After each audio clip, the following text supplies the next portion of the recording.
అడుగులు పడుతున్నట్టు కనిపిస్తోంది. అందుకే హోంశాఖను సీఎం రేవంత్ రెడ్డి తన వద్దే పెట్టుకున్నారని కూడా టాక్ వినిపిస్తోంది. దీంతో పాటు హైదరాబాద్, సైబరాబాద్, రాచకొండ కమిషనరేట్లలో స్ట్రిక్ట్ ఐపీఎస్ ఆఫీసర్లను నియమించారు. తాజాగా హైదరాబాద్లోని జూబ్లీ హిల్స్లోని పలు పబ్లలో పోలీసులు తనిఖీలు కూడా చేపట్టారు. గతంలో ఎన్నడూ లేని విధంగా స్నిఫర్ డాగ్స్ తో తనిఖీలు చేపట్టడం ఇక్కడ విశేషం. త్వరలోనే న్యూ ఇయర్ వేడుకలు కూడా వస్తూ ఉండడంతో డ్రగ్స్ మాట వినిపించకుండా ఉండేలా రేవంత్ ప్రభుత్వం చర్యలు తీసుకుంటోంది. పబ్లు, బార్ అండ్ రెస్టారెంట్స్, రిసార్ట్లు, సినీ, ఐటీ ఇండస్ట్రీలపై స్పెషల్ ఫోకస్ చేయబోతున్నారు పోలీసులు. ఎవరైనా డ్రగ్స్ వాడినా, సరఫరా చేసినా కూడా కఠిన చర్యలు ఉంటాయని కూడా స్పష్టం చేస్తూ ఉన్నారు టీ న్యాప్ డైరెక్టర్ సందీప్ శాండల్యా. ఇక డ్రగ్స్ ను ఎవరు సరఫరా చేయకుండా కఠిన చర్యలు తీసుకుంటామని కూడా స్పష్టం చేస్తూ ఉన్నారు. ఈ మేరకు నిఘా పెంచుతున్నారు పోలీసులు. విద్యా సంస్థల్లోనూ యాంటీ డ్రగ్ కమిటీలను ఏర్పాటు చేసి నిఘా కూడా పెట్టబోతున్నట్టు స్పష్టంగా చెప్తూ ఉన్నారు. ఇక డ్రగ్స్ తీసుకుని దొరికిన వాళ్లను రీహాబిలిటేషన్ సెంటర్లకు కూడా తరలించబోతున్నారు. ఆ తర్వాత కూడా వారిపై నిరంతర నిఘా కూడా ఉండబోతోంది. ఇప్పుడు ఇదే హాట్ టాపిక్. మనతో పాటు జాయిన్ అవుతున్నారు గెస్ట్లు సంధ్యారెడ్డి, కాంగ్రెస్ అధికార ప్రతినిధి, దెన్ కోటేశ్వరరావు గారు, రాజకీయ విశ్లేషకులు, అండ్ మా న్యూస్ రూమ్ నుంచి special correspondent Raghava. First welcome sir. Welcome ma'am. Raghava దగ్గరికి వెళ్తున్నాను. రాఘవ, డ్రగ్స్ అండ్ గాంజా వాటి మీద ప్రభుత్వం ఎంత సీరియస్గా ఫోకస్ పెట్టింది రాఘవ? ఏంటి డీటెయిల్స్?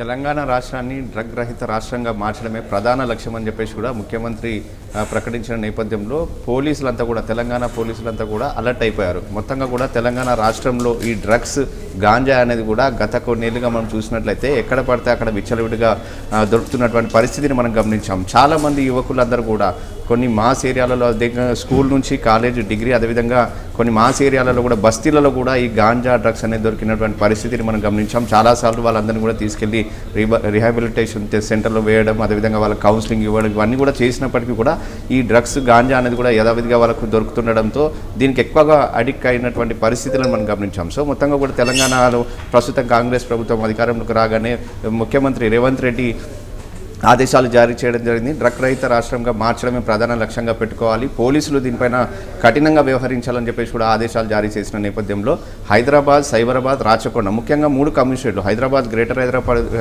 హైదరాబాద్ పరిధిలో ఉన్నటువంటి 3 కమిషనరేట్ల పరిధిలో ముఖ్యంగా ఇక్కడ ఎక్కువ కల్చర్ అనేది కూడా గాంజాకు సంబంధించి కానీ వివిధ డ్రగ్స్కి సంబంధించినటువంటి మెటీరియల్స్ కూడా రావడం, అదేవిధంగా రా మెటీరియల్స్ తెచ్చుకొని ఇక్కడ డ్రగ్స్ అనేది కొత్త రూపాల్లో తయారు చేయడం, ఇలాంటివి కూడా గత మనం ప్రెస్ మీట్లలో పోలీసులు పట్టుకున్నప్పుడు నిందితులను విచారించిన సమయంలో దీంట్లో చాలా మటుకు బయటికి రావడం జరిగింది. అనేక రూపాల్లో వీళ్ళు డ్రగ్స్ తయారు చేయడం, మత్తు అనేది ఏ విధంగా వస్తుంది అంటే టానిక్ బాటిల్, అంటే మెడిసిన్స్కి వాడేటువంటి టానిక్ బాటిల్స్ కూడా తీసుకొని మత్తు వచ్చే విధంగా వాళ్ళు తయారు చేయడం, ఇవన్నీ కూడా చేసినటువంటి ఘటనలు కూడా మనం చాలా చూసాం. సో మొత్తంగా కూడా హైదరాబాద్ పోలీసులు, అదేవిధంగా సైబరాబాద్, రాచకొండ 3 కమిషనర్లు కూడా సీరియస్గా దీనిపైన వర్కౌట్ చేస్తున్నారు. అదే కాకుండా నార్కోటిక్ డ్రగ్ కంట్రోల్ టీ న్యాప్కి సంబంధించినటువంటి సందీప్ శాండిల్యా ఇప్పుడు డైరెక్టర్గా ఉన్నారు.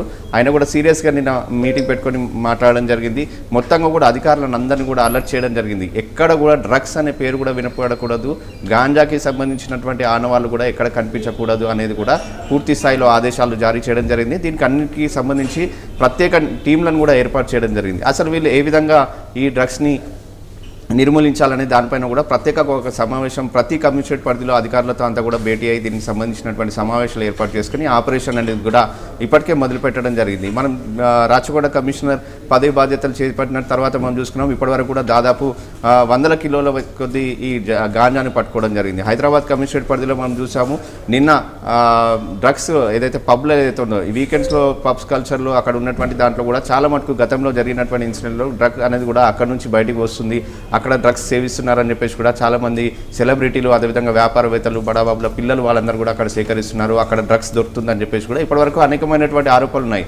దీనికి సంబంధించి హైదరాబాద్ సిపి మొదటి రోజు బాధ్యతలు తీసుకున్న తర్వాత కానీ రాఘవ ఇక్కడ నిన్న స్నిఫర్ డాగ్స్ ని for the first time use చేశారు. ఎవరైనా ఎక్స్పెక్ట్ చేశారా నిజంగా ఇట్లా జరుగుతుందని? ఒకటి, అండ్ గతంలో కూడా చాలా టైమ్స్ రైడ్స్ జరిగాయి, కానీ కేసులు అయిన తర్వాత అసలు ఎట్లాంటి రిజల్ట్ రాలేదు. సో తూతూ మంత్రంగా మళ్ళా ఇట్లానే చేసి వదిలేయబోతున్నారా, లేదంటే ఎంత సీరియస్గా ఉండబోతోంది సర్కార్?